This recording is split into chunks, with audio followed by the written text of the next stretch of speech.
Amin. Ya, selamat malam, saudara-saudara. Tadi kita udah menikmati sharing dari dua saudara yang mendahului saya.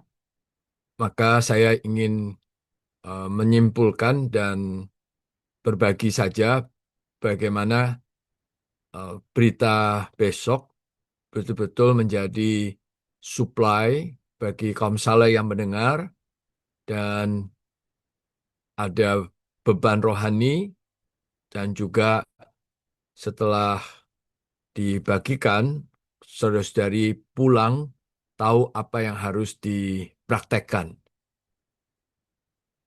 Apa implementasi dari berita ini untuk kehidupan kita. Nah, tadi saudara-saudara sudah menyebut bahwa dasar dari berita besok yang berjudul Pencipta atau Perintis Keselamatan dan Pelopor yang memimpin banyak putra ke dalam kemuliaan melalui masuk ke balik tabir dan pergi keluar perkemahan, ini diambil dari kitab Ibrani.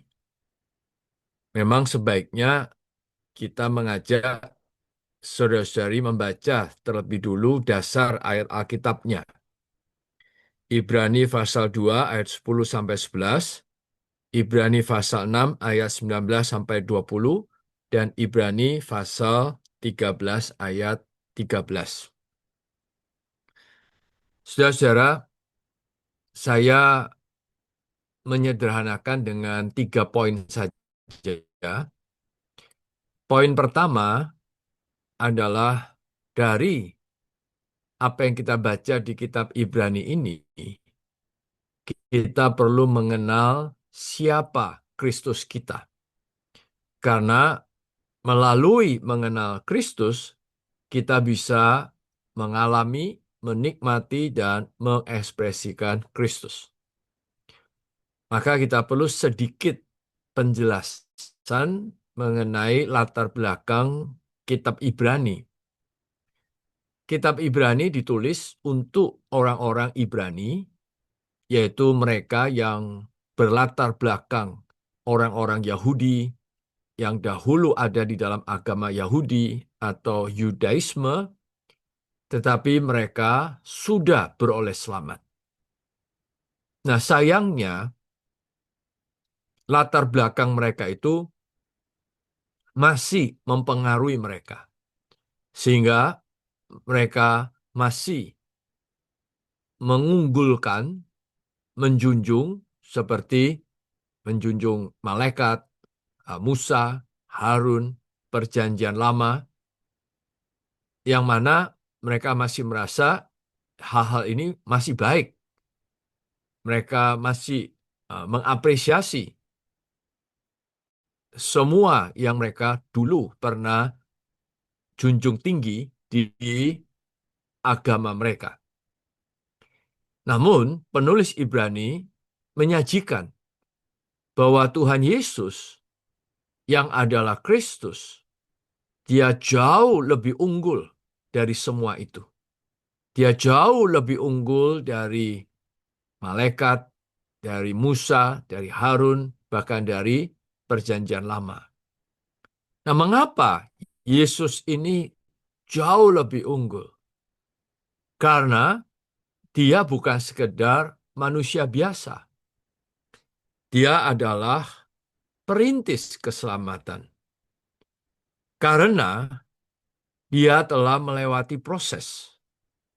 Di mana proses ini dia lewati melalui penderitaan, dia menempuh hidup insani, kemudian naik ke atas salib, lalu mati, kemudian bangkit, dia terangkat,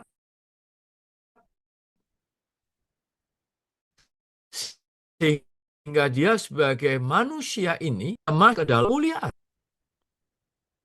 Nah, proses ini sudah Tuhan lewati, Tuhan sudah alami. Dia adalah perintis itu, dia adalah pelopor itu. Tujuannya apa? Dia melewati semua proses ini, yaitu dia membuka jalan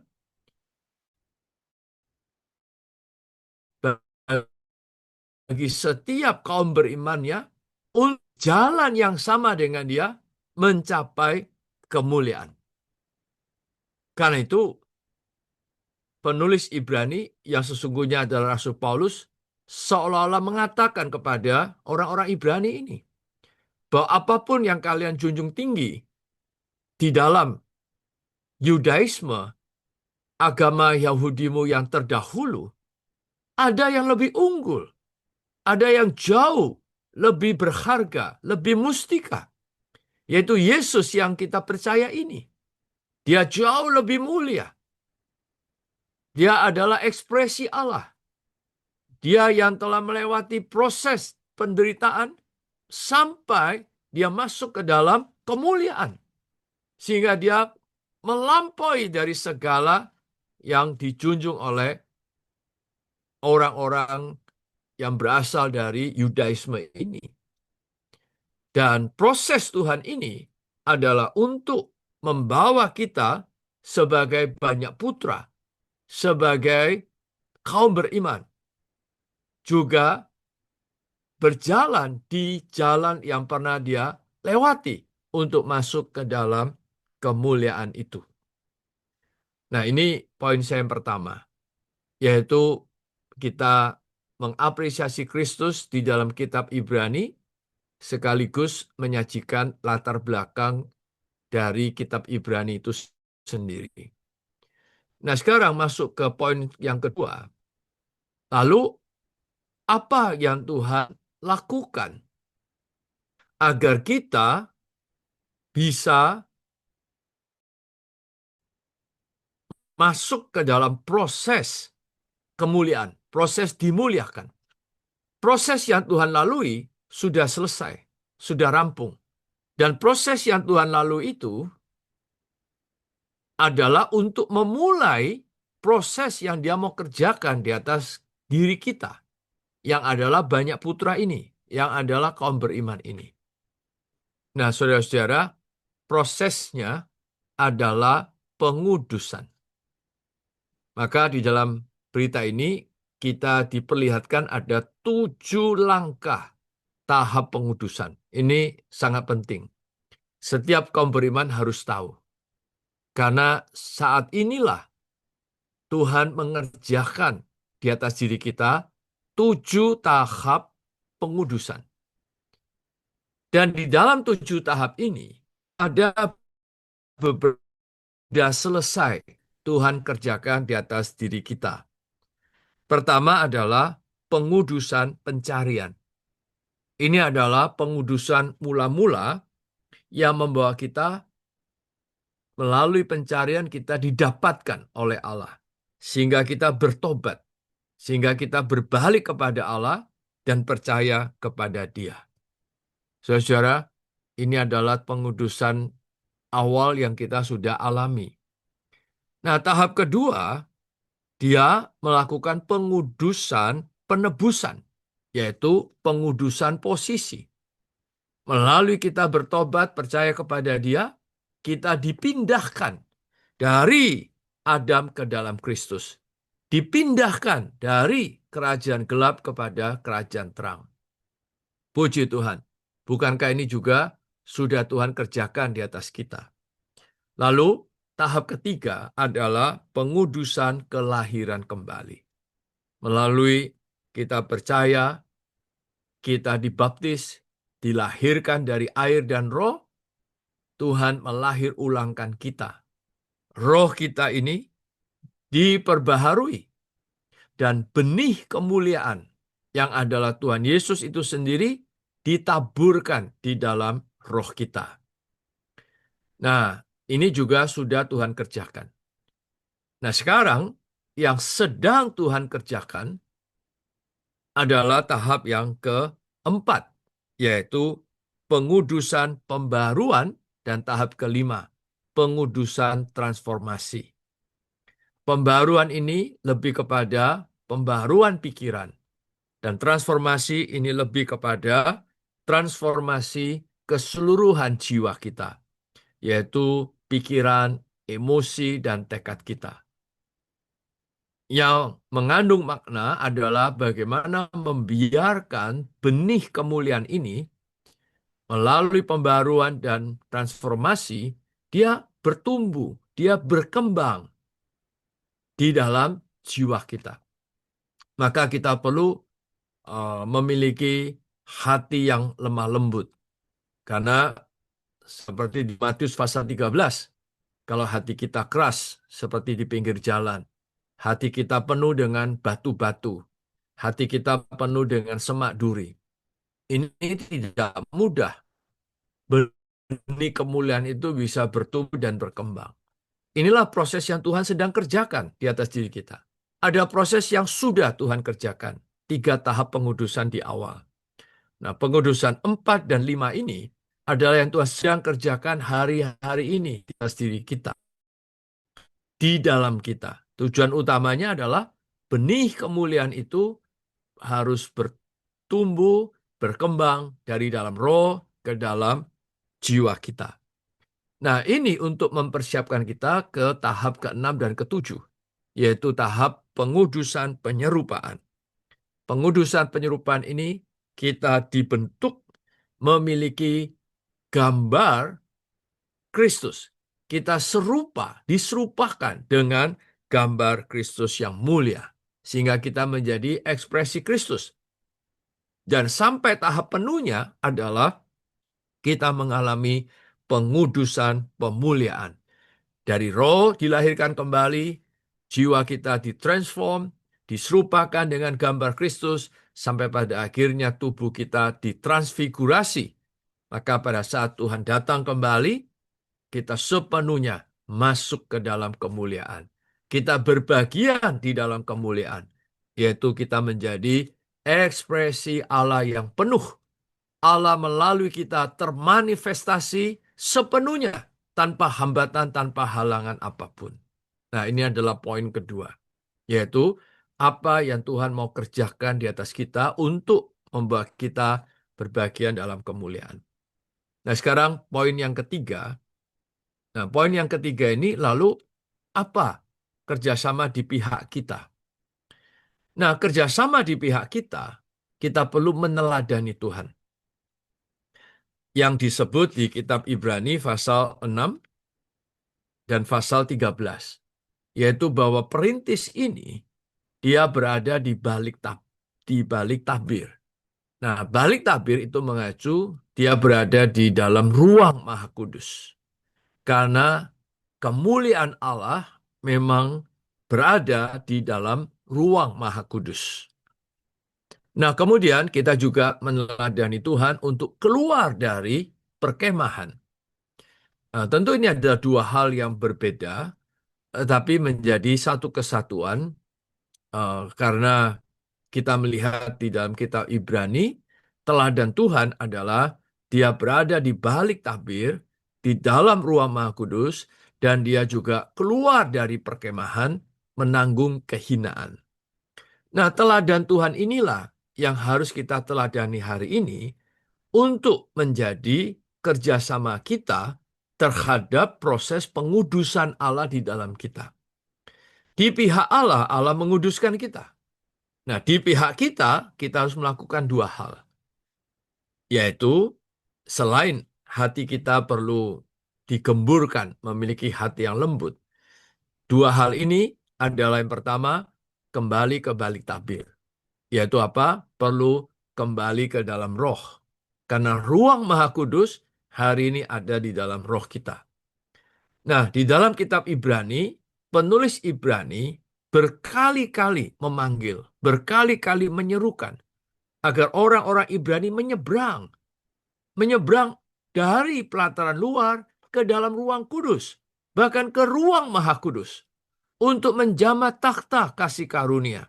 Dan takhta kasih karunia ada di dalam ruang Maha Kudus, supaya dengan demikian kita mendapatkan pertolongan pada waktunya, supaya kita demikian mendapatkan kasih karunia-Nya. Nah, saudara-saudara, inilah yang kita perlu tekankan kepada kaum saleh. Karena kalau kita tidak kembali ke dalam roh, maka seluruh yang kita bahas ini hanya teori. Semua yang kita bahas ini nggak ada kaitan sama kita.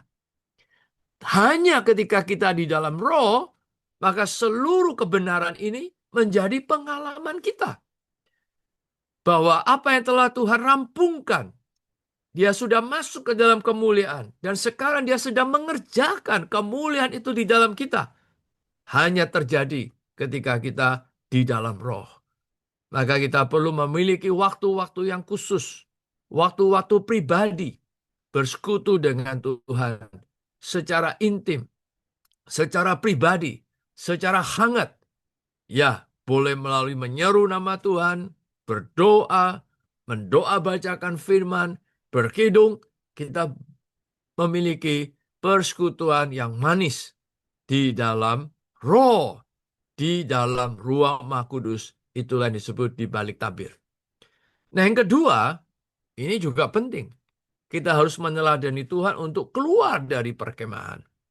Nah, maka kita perlu sedikit cerita sebagai uh, perbandingan kisah yang ada di dalam Perjanjian Lama. Yaitu di dalam kitab Keluaran pasal 32 dengan pasal 33. Nah, mungkin saudara boleh cerita sedikit. Di Keluaran pasal 32, orang Israel karena menunggu Musa terlalu lama, mereka mengusulkan kepada Harun untuk membuat berhala. Nah, berhala ini adalah berhalanya orang Mesir, yaitu anak lembu emas. Orang Israel sudah keluar dari Mesir, tetapi Mesir belum keluar dari mereka. Maka mereka menggunakan seluruh perhiasan yang mereka dapat dari orang Mesir, semua emas itu dileburkan, kemudian dibuatkan patung anak lembu emas. Kemudian mereka menyembah patung ini dan menganggap patung ini adalah Allah yang membebaskan mereka dari Mesir. Ini betul-betul sangat melukai hati Allah. Maka ketika Musa turun, Musa tidak mau lagi tinggal di antara perkemahan orang Israel. Sebelumnya, kemah Musa ada di sana. Tetapi perkemahan ini sudah menjadi perkemahan berhala. Nah, di kitab Ibrani, Paulus menganggap bahwa orang-orang Ibrani ini ada di dalam perkemahan agama karena mereka masih dipengaruhi oleh Yudaisme. Nah, ini juga uh, bisa menjadi kondisi yang hampir sama dengan kita hari ini. Mungkin kita memang jelas kita bukan orang Yahudi, maka kita nggak ada pengaruh Yudaisme. Tetapi apa itu yang namanya agama? Agama lebih berkaitan dengan ritual, dengan rutinitas. Kadang-kadang di dalam kerohanian kita, kita sendiri masuk ke dalam rutinitas. Sehingga akhirnya kita kehilangan hadirat Allah yang hidup. Kita kekurangan firman Allah yang hidup. Karena kita ada di dalam suatu sistem, di dalam suatu rutinitas, hanya di dalam suatu ritual. Nah, saudara-saudara, ini sungguh harus menjadi terang yang membuat kita harus bertobat. Bahwa inilah yang menghalangi kita untuk dikuduskan oleh Allah. Maka kita harus keluar dari perkemahan itu. Keluar dari sistem, keluar dari ritual, keluar dari rutinitas. Nah, kemudian perkemahan ini juga menjadi perkemahan berhala. Nah, apakah berhala? Berhala adalah segala sesuatu, entah manusia, entah perkara, entah benda, entah yang kelihatan maupun yang tidak kelihatan, yang menggantikan kedudukan Tuhan di dalam kita. Ini adalah berhala. Nah, ini yang menghalangi pekerjaan pengudusan itu berjalan lancar di dalam kita. Maka kita harus keluar dari sana. Nah, maka kita perlu mengikuti Tuhan sebagai perintis, sebagai peloporin untuk keluar dari perkemahan itu. Keluar dari perkemahan berhala. Keluar dari segala sesuatu yang menghalangi kita atau yang menggantikan kedudukan Tuhan di dalam kita. Nah, maka kita perlu terang Tuhan supaya Kita dibebaskan dari segala berhala. Nah, saudara-saudara, hari ini kita hidup di dalam teknologi yang canggih. Nah, banyak alat-alat teknologi itu yang menyita waktu-waktu kita. Kita banyak surfing di gadget. Kita banyak menghabiskan waktu di alat-alat elektronik, yaitu gadget kita. Tetapi berapa banyak waktu kita curahkan untuk baca Alkitab, untuk berdoa? Berapa banyak waktu kita bisa mau pergi untuk memberitakan Injil, untuk menggembalakan orang? Kita tidak terasa, kita sering mengucapkan, nggak ada waktu lagi. Ternyata waktu kita lebih banyak kita pakai untuk kenikmatan jiwa kita sendiri, untuk kepentingan kita sendiri. Nah, saudara-saudara, di sini ada seruan. Ayo, keluar dari perkemahan itu. Kita harus seperti Musa. Begitu dia keluar dari perkemahan, maka perkemahannya jauh dari perkemahan orang Israel, dan akhirnya kemah Musa menjadi kemah pertemuan. Artinya kemah Musa kemudian menjadi kemah Allah. Dan di dalam kemah inilah baru ada hadirat Allah, baru ada pembicaraan Allah yang hidup. Dan demikianlah akhirnya Allah bersama dengan Musa seperti sebuah mitra, seperti sebuah sahabat. Mereka adalah sahabat, mereka adalah mitra, mereka adalah rekan yang boleh berbincang bersama untuk bekerja sama bersama bagi perusahaan yang sama. Nah, perusahaan Allah di bumi tentu adalah ekspresi korporat Allah. Nah, saudara-saudara, ketika kita hidup di balik tabir, kita di luar perkemahan, kita boleh bekerja sama dengan Allah sebagai mitra Allah untuk mengerjakan perusahaannya, yaitu adalah membiarkan ekspresi Allah muncul di atas bumi, yang adalah gereja sebagai kepenuhan Allah. Nah, inilah 3 poin, ya sederhananya. Poin pertama, mengajak saudara-saudari mengenal Kristus di dalam kitab Ibrani. Siapakah dia? Apa yang dia sudah kerjakan? Kemudian yang kedua, apa yang telah dia genapkan, dia sekarang sedang mengerjakan untuk kita. Supaya kita dibawa ke dalam kemuliaan. Dan pekerjaannya adalah pengudusan. Nah, kemudian di poin yang ketiga, lalu apa sikap kita? Apa yang kita harus kerjakan untuk bekerja sama dengan dia? Agar pengudusan ini berjalan dengan lancar. Yaitu, pertama kita harus berada di balik tabir, yang kedua berada di luar perkemahan. Dan itulah teladan yang kita ikuti dari teladan Tuhan di kitab Ibrani. Ya, demikian saudara-saudara, semoga sharing saya ini membantu untuk saudara-saudara lebih lagi bisa mencerna firman Tuhan, dan mohon Tuhan urapi lagi lebih kaya. Tuhan memberkati. Amin.